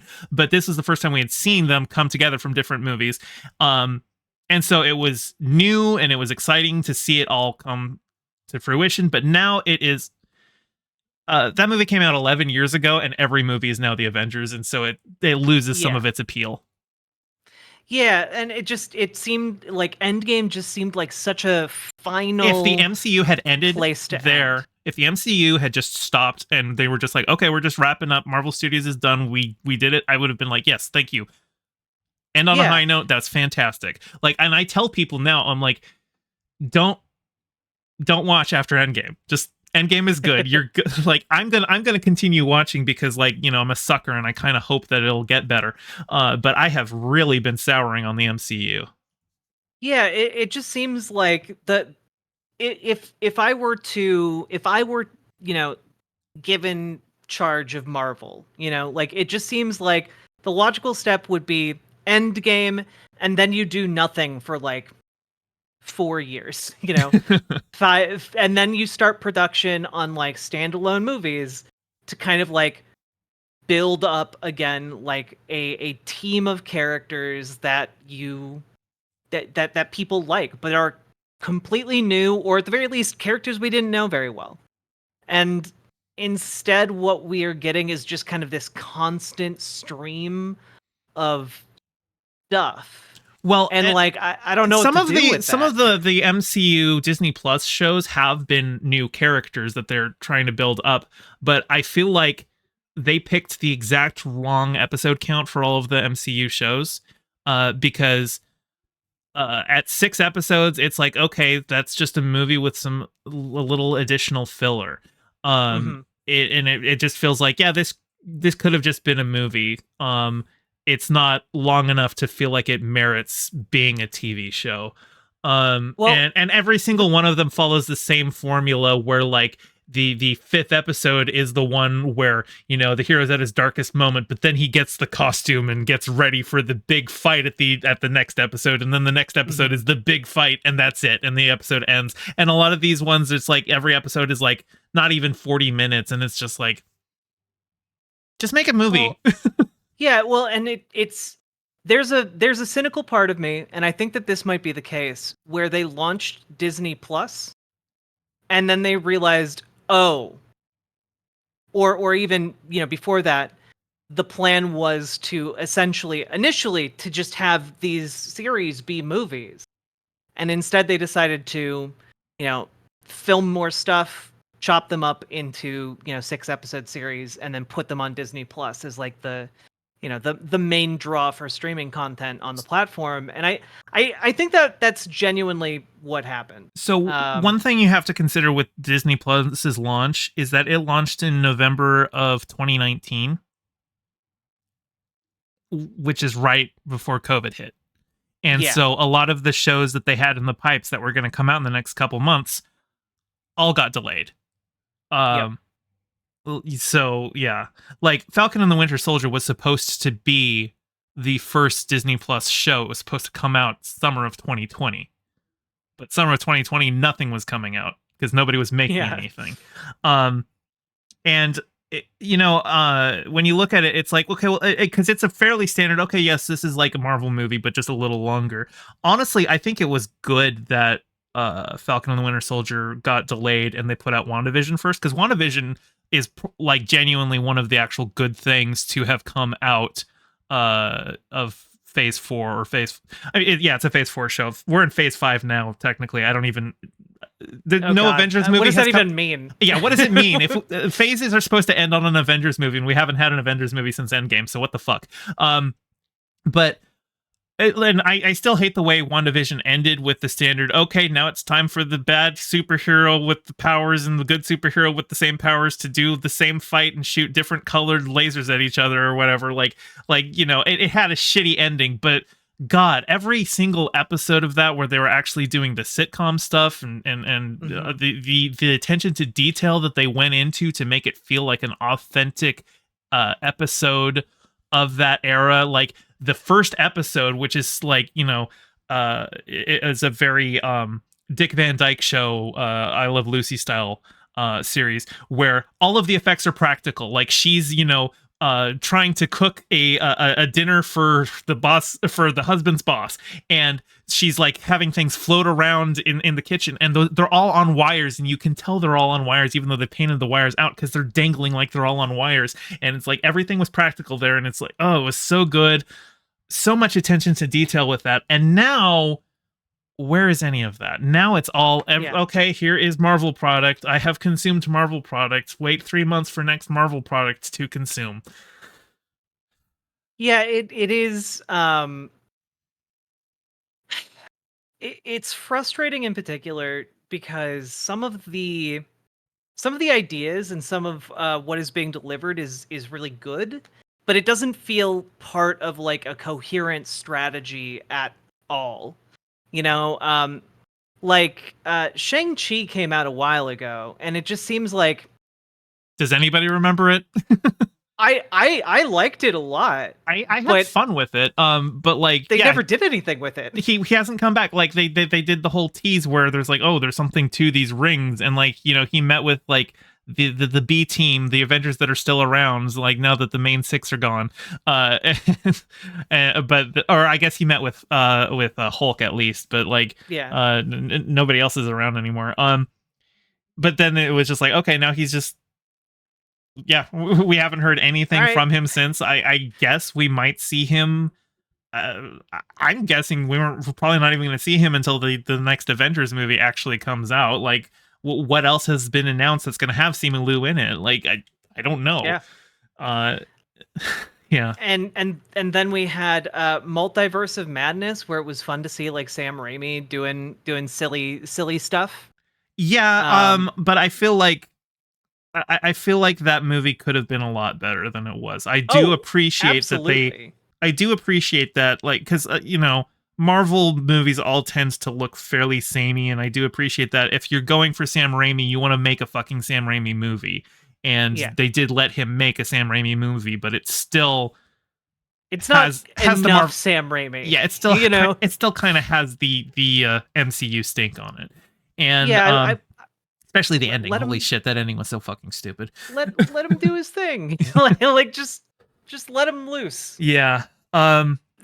Which is just real quick. Like that's the other thing is I feel like not only should they have been grabbing, their IPs for like more standalone projects that they hyped up more, but also let the directors that you're grabbing like do the directing without like ironing it all out into like the same thing. Yeah, so the Marvel process is that all of the fight scenes are usually all planned out by the VFX team often before they even have the director. The director, they always go with like indie directors who have like some critically acclaimed film that's been making the indie circuit. They're like, okay, you get to direct the human scenes and we'll handle all of the VFX. And I really appreciate that Ryan Coogler fought against that. He said, no, when I make Black Panther, I'm bringing my guys in. We're going to do this. And Black Panther, I think, really fucking holds up because of that. Yeah. It really feels like it has. I mean, it still has some Marvel third act problems. A lot of the VFX was very rushed. But for a lot of it, it feels like it has a distinct identity and isn't just next Marvel product. Yeah. I just it really it feels like they need to be taking more risks than they are, especially considering that they're introducing new characters. Like, you know, make smaller movies. You Yeah. don't have to. Every one of these doesn't have to be a $300 million movie. Yeah. I'm curious to see what James Gunn does with the DCU. Because DC is kind of in a weird transitory period. I don't fucking know for the life of me why they pushed out the Flash but canceled Batgirl. Like, it legitimately felt to me like that was a decision made above James Gunn's pay grade, that they were like, no, Yeah. we have to have the Flash. We have to have two Ezra Millers in this movie. It's very important that this violent, abusive asshole who groomed a minor be in the movie twice. Yep. But we can't show Batgirl. Um, but like a lot of the movies that are coming out now are like were already in the pipes before James Gunn was like signed on as the DCU director. And like the first thing that he's like, the first thing that will actually be like mine is like an animated show that I don't even remember the name of it, but it feels very much like a James Gunn thing. It's like, here's a bunch of like monster animal characters from the DC canon that are all teaming up together, which like, you know, for him, Guardians of the he likes taking weird obscure characters and finding the humanity in them, in these non-human characters. And like, you know what, god I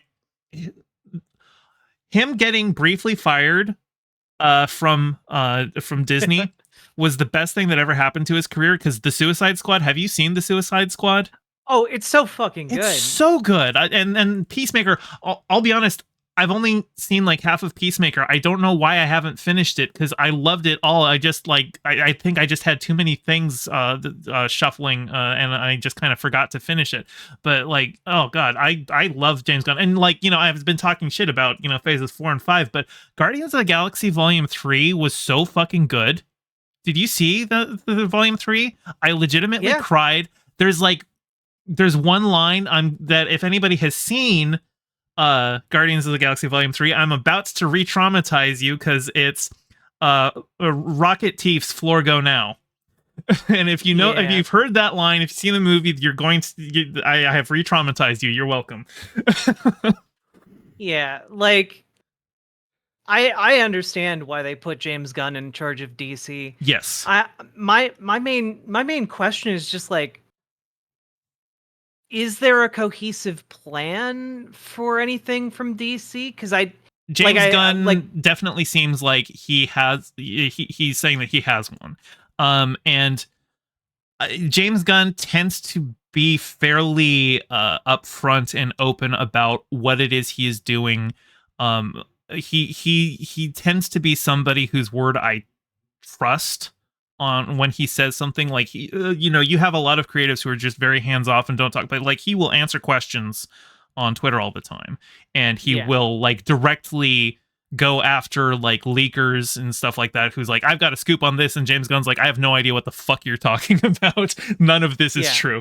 And so he has built in my mind a bit of a reputation that, you know, like I am willing to extend him a pretty large amount of faith that that he's got something, and he's going to be directing the new Superman movie. And I am pissed off that they got Henry Cavill back, and they were like, you can announce that you're back as Superman, and then James Gunn is like, okay, well, actually, I want to do a new Superman thing. So no, you're not back as Superman. That does piss me off that Henry Cavill got screwed over that way. But like, it was leaked that Crypto is going to be in the new Superman movie. And if anybody else was making this movie, I'd be like, don't fucking do Crypto. But James Gunn, I'm like, no, he knows how to do Crypto. I have faith that he can do Crypto. And I saw what he did with that dog in Volume 3. Yeah. And, and in terms of like, James Gunn having worked with Marvel for so long, DC has sorely needed their own Kevin Feige, and I think that James Gunn could definitely be that for them. But what He's we've seen from also James Gunn in DC is the Suicide Squad and Peacemaker. Those are both great, but we have not actually seen any of the overarching plan for the DCEU, and like they're doing their own phases. I think he's calling them chapters, but the first chapter isn't even out yet. Like I guess with the Flash movie, like that ends with the Flash like changing the timeline permanently, and I guess that's the explanation for why things are different going forward, but I have no idea. It's kind of like piecemeal, like Aquaman is still going to be uh you know um uh uh, uh Jason Momoa, and Gal Gadot is still going to be Wonder Woman, I guess. But it's kind of hard to tell what stays and what goes and where the definitive start of everything is. yeah. I think James Gunn is going to have to be spinning a lot of plates to get this to work, and I don't know that he will pull it off, but like I have faith in him to try. Yeah, like one of the things that DC has always had going for it is that I feel like the DC properties are just a lot weirder than some of the stuff Marvel had, you know? Um like I did you ever see the Swamp Thing show that they put out and like basically threw into the garbage can as soon as it came out? I know I never watched it. I do know that Alan Moore had a very successful run on Swamp Thing, and I think that's where the character of John Constantine was introduced, which I fucking love Constantine. If they bring Constantine into the DCU, I'm just saying, just bring Matt Ryan back. Matt Ryan is John Constantine. He plays him so well. Uh, But like the Swamp Thing show that they introduced, and also the not Suicide Squad, the other squad, the um oh god, what's it called? It had Brendan Fraser in it. I'm blanking oh, again. yeah. Why am I blanking on it? Um, Why can't I remember the name of it? I've never seen the show. I was watching Titans, and I like watched the episode that was the backdoor pilot for it. Why can't I remember it? Robot Man. I just googled Robot Man. Doom Doom Patrol. Patrol. There we There we go. go. Doom Patrol absolutely rules. It's so good, and like I feel like Doom Patrol is kind of like the what what James Gunn could do to the DC universe, but on like a much smaller scale. You know, like James Gunn could blow something that weird up Yes. into like a multi-billion-dollar Oh, franchise. 100%. Yeah. And that's definitely seems like the kind of thing that he would take. Honestly, if they hadn't made Doom Patrol already, I would very much put good money on James Gunn going, I've got the DCU now. I'm going to make Doom Patrol. But it's already like, I don't imagine he's going to remake Doom Patrol right now. I think he wants to go Yeah. with, I think he wants to go with, like obviously the big name. Of course, he's going to have Superman and Batman get movies and stuff like that because people are always going to go see Batman movies. But he wants to go with untapped potential in the DC canon. And Yeah, and just to give people an idea of like how weird things can get, like in Doom Patrol, one of the best characters is just a sentient traveling street. And you might be wondering how the hell is that even a character? But it is. It's one of the most delightful characters I've ever encountered in anything. And I love Danny. Um and and that's not even the weirdest thing in that show. Um and so like I was just looking at kind of the slate of James Gunn stuff coming. So there's like a Superman Legacy, which seems to be like the reboot of Superman. yeah.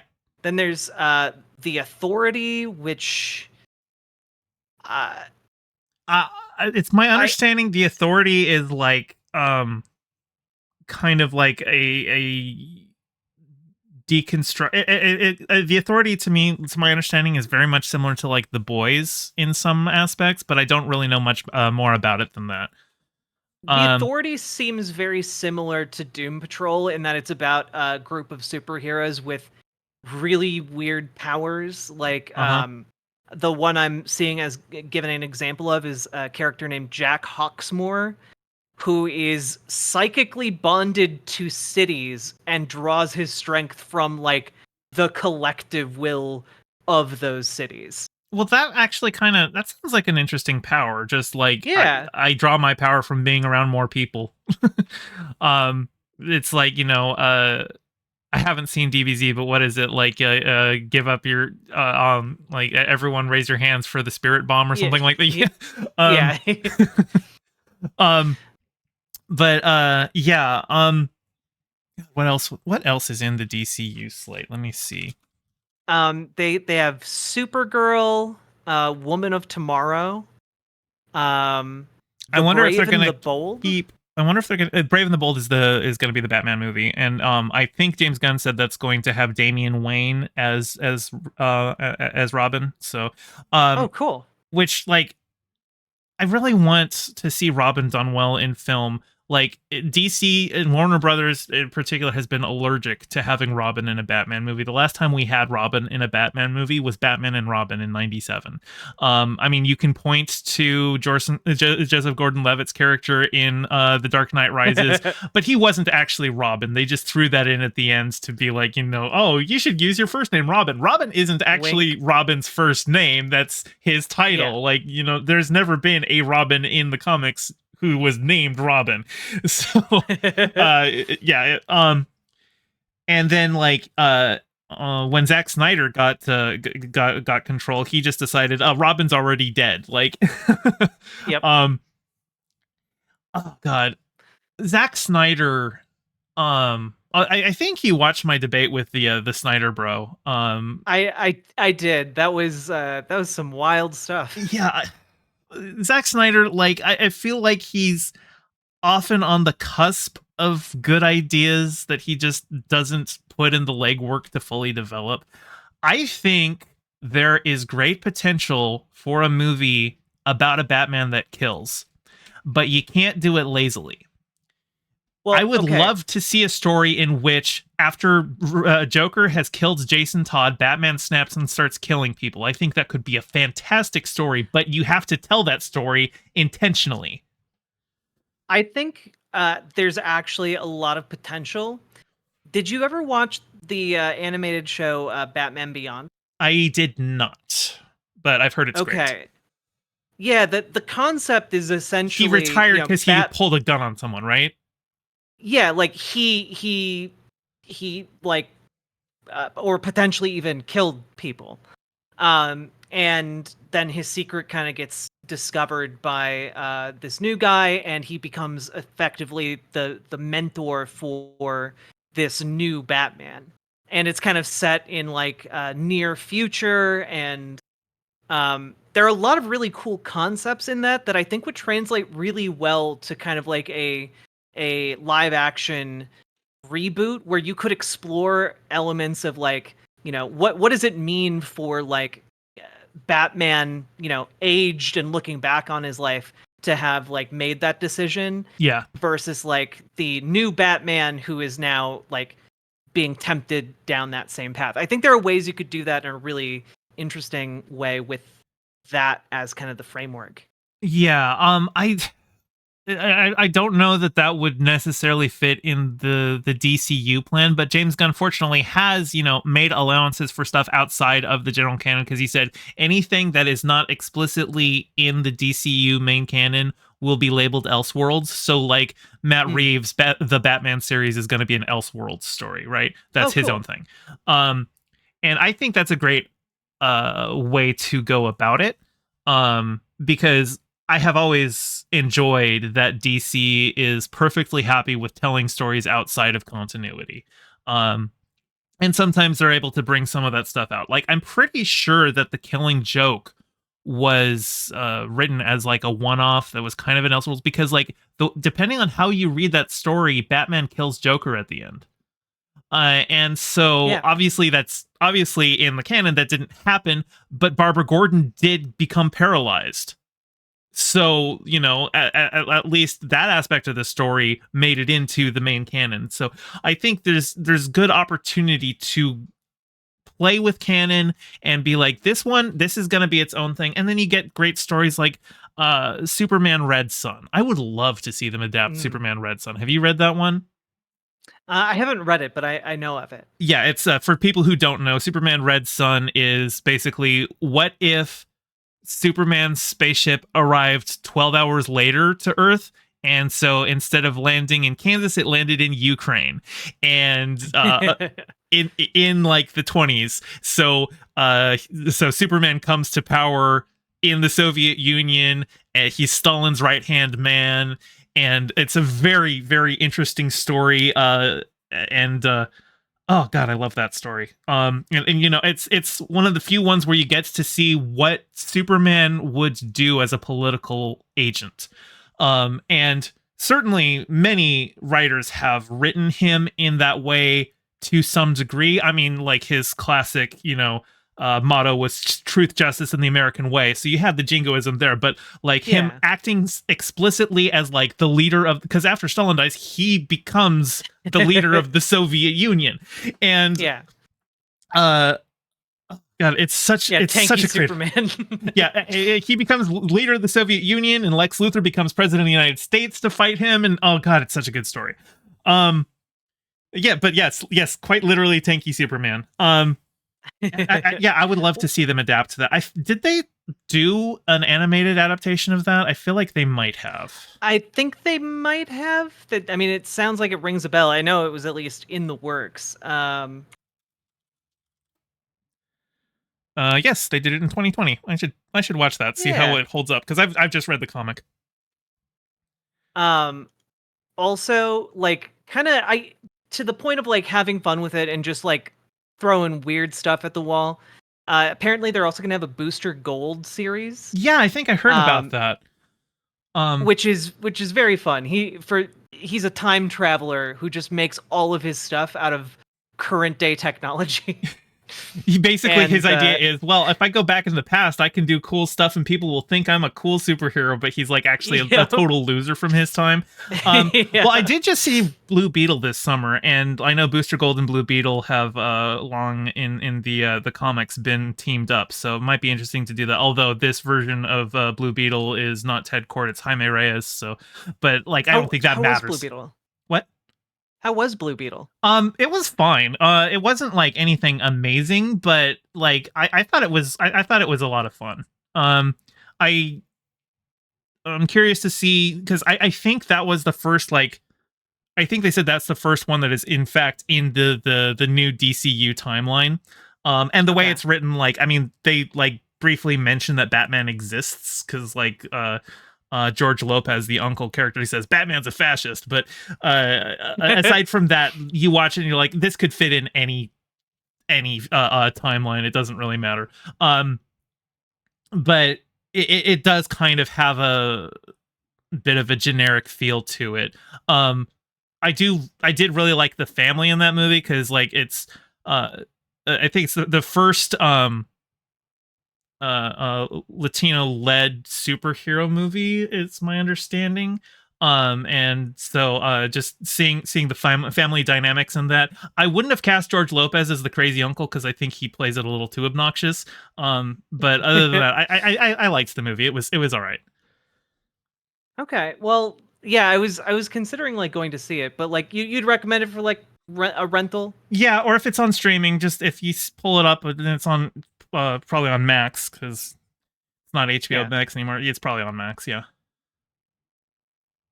Wait, what do you you pay attention to this stuff maybe a bit more than I do. Uh huh. Like, what do you think about them removing the HBO branding from Max? It's the stupidest decision possible. David Zaslav has done nothing but like fail after fail after fail at Warner Brothers. Like, I don't know. That David Zaslav is like one of the big supervillains in Hollywood right now. Like, he's the one who killed Batgirl. He's the one who was just like, we're gonna pull a bunch of old animated stuff off of Max. like, dude, you're in charge of Warner Brothers. Warner Brothers literally did Looney Tunes. Warner Brothers was like the animation studio other than Disney. What the fuck are you doing abandoning animation like that? Yeah. You have the canon. You have fucking Bugs Bunny. Bugs Bunny, the only character, like, if you go back in time to rival Mickey Mouse in terms of being an iconic cartoon, what are you doing? Yeah. It's I just, it was such a baffling move. I thought maybe I was being the stupid one for just not getting it. Like, No. I was missing something, but that doesn't seem to be the David case. Zaslav doesn't care about the entertainment industry. He cares solely about increasing shareholder revenue. And every action that he has done has not been to make good products for the general audience. It has been to look at balance sheets and go, could we make more money if we shit can this $70 million superhero movie as a tax write-off? And if you're making that kind of decision, you should not be in charge of an entertainment company. Yeah. Yeah. Again, it's you know, the cannibalism of capitalism. Yeah. God.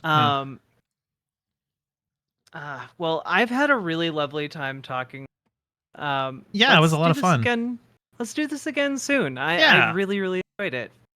I've been trying to put together some kind of like a game night stream or something like that. I'm just trying to figure out what games I could get a bunch of people to play. I kind of want to do like a Super Mario Party stream, but like I Oh, would that'd need. be so much fun. Yeah, if you've got Super Mario Party, I would love to do that. I know I've got like Tipster and Sage I- Alexis are both on board on that one, and I would just need a fourth. Yeah, I'd buy Super Mario Party for that. Nice. Okay. Well, maybe Yeah. I'll hit you up on that one then. Sounds good. You all, you have a good night. Oh yeah, and shout yourself out for my stream, and then I will do Oh. the same for yours. Yes. Sorry, I was up very late last night. That's fine. I'm so tired. Hello everybody. My name's Riverboat Jack. I talk about the news and politics. You can follow me over on twitch.tv/riverboatjack or youtube.com/riverboatjack or riverboat.gg. And we'd love to see you. And I love chatting with new folks. So come on over if that seems like a fun thing to do. And I'm Gayfish. I am a cartoon clownfish with the bisexual flag colors. I do movie reviews. I talk about the entertainment industry. I do a lot of strike coverage. You can find me youtube.com/gayfesh, and actually you can find all of my links at gayfesh.com. I don't have a White Forest site yet, so right now that just redirects to an all my links page. But if you want to know where to find me, gayfesh.com, you can find everything there. All right. Well, also people in my chat have just been talking about how cute your VTube avatar is, and so excellent clownfish avatar. Yeah, I've been thinking. I've got some other stream expenses that I need to take care of first, but at some point I do want to commission Glooby, who drew this, to do some more poses so that I can, change things up a bit, get some more emoting out of this guy. But yeah. Well, been an absolute pleasure. You have a good night. You too. Have a good one. Bye. Hey, thanks for watching. I'm trying to get my channel monetized, so your view means a lot. Don't forget to toss me a like and subscribe and ring the bell. I stream every Monday and Thursday at 5 p.m. Pacific, so catch me live and join in on the convo. You can find all my socials in the description below, and thank you to all my patrons, with a very special shout out to my Whale Shark tier patron Ryan D and my Anemone Friend tier patron Piftle Cakes. Your support means the world. Catch you next time.